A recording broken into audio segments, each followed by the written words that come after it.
Now let's go into the factory and see this same valve being assembled. We shall go through the operation step by step, and as each component is added, we'll have a look at the department where it is made. First, the bottom mica screen assembly. There are many shapes and sizes of micas, catering for the requirements of the numerous types of valve produced. They are purchased already cut to shape, but before they can be used, they must first be sprayed to improve their insulation properties.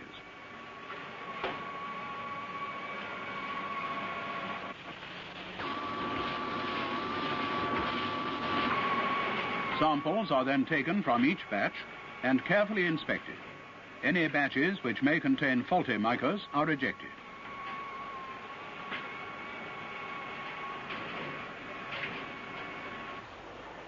In many cases, metal components such as brackets, screens, eyelets, etc. are attached to the mica at this stage. Here is a bottom screen being fitted.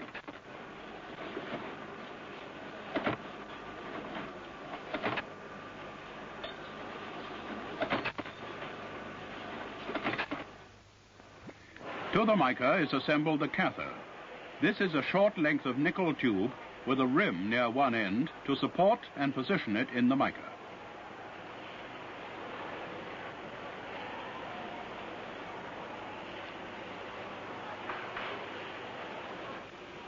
And here is the department in which it is made. On this machine, the cathode is cut from a long length of round tube, the rim being formed at the same time. Here is the operation in close-up.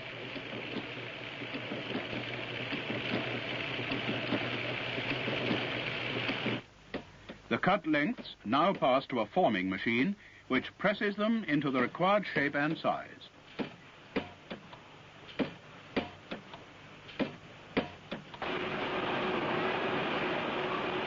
On a later type of machine, the cathodes are made from flat nickel strip.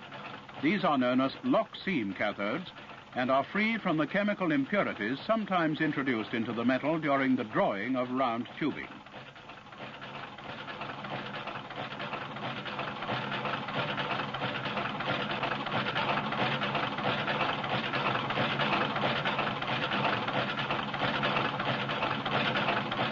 In this scene from a research film, you can see the forming operation in slow motion.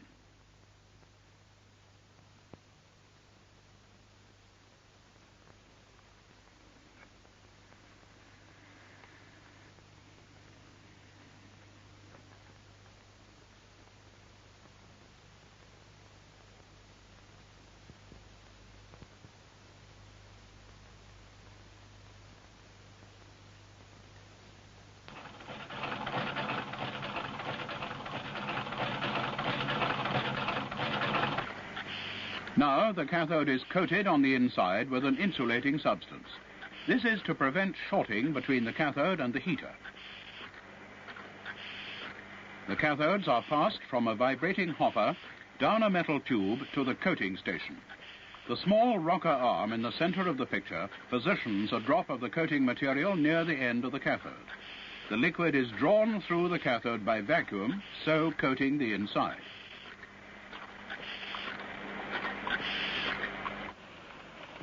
Moving now to a welding machine, we see a short length of strip metal being attached to the cathode. This is known as the tail and will be used to complete the electrical connections at a later stage. Other types of cathode are also made. This one is for a television tube.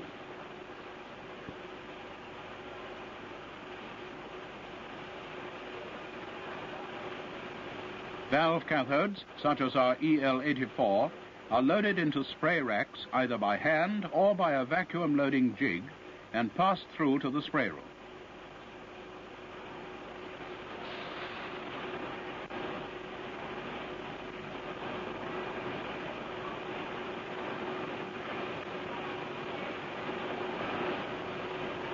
In the spray room, the racks are placed on a conveyor belt and passed between spray guns. These coat the outside of the cathode with a chemical compound, which when heated gives off electrons. The depth of this coating and the evenness with which it is applied must be very carefully controlled, as these factors will affect the life and performance of the finished valve. After inspection, the cathodes are sent to the assembly unit. Next, the grids are added. In this valve, 3 are required.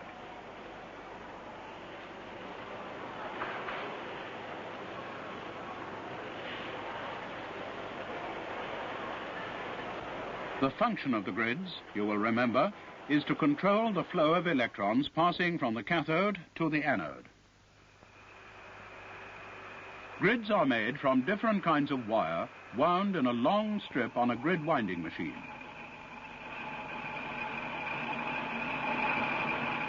As the machine spins round, it anchors the fine grid wire into notches made automatically in the backbone wires.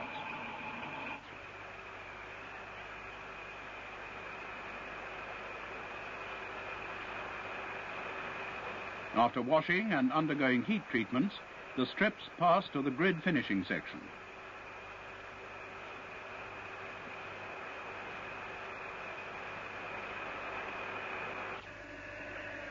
Here the strips are cut into separate grids and gauged to ensure that they are the correct size.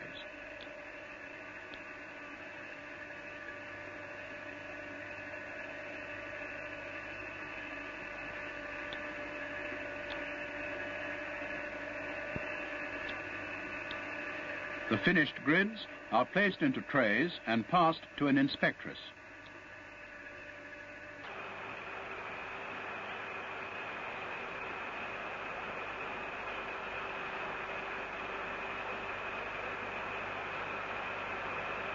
On the latest type of grid winding machine, all these operations are carried out automatically.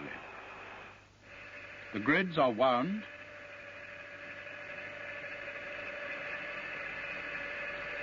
glowed to straighten the backbone wires,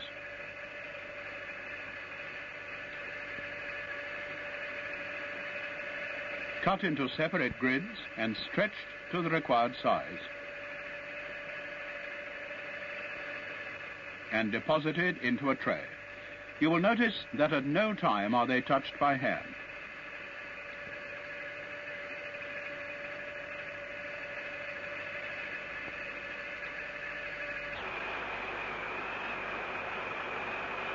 Once again, inspection ensures that high quality levels are maintained.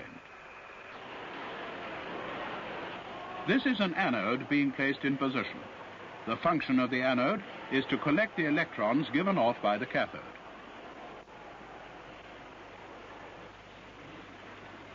Here in the power press room, anodes are stamped from flat metal strip. In the case of the anode we have just seen, this machine stamps out 2 separate halves, stitches them together, and deposits the finished component into a bin. Here are the separate stages. Anodes are made in a variety of shapes and sizes to comply with the requirements of the various types of valve. Some anodes are made in sections which are later joined together by welding. Here is one type for a valve, and another for a cathode ray tube.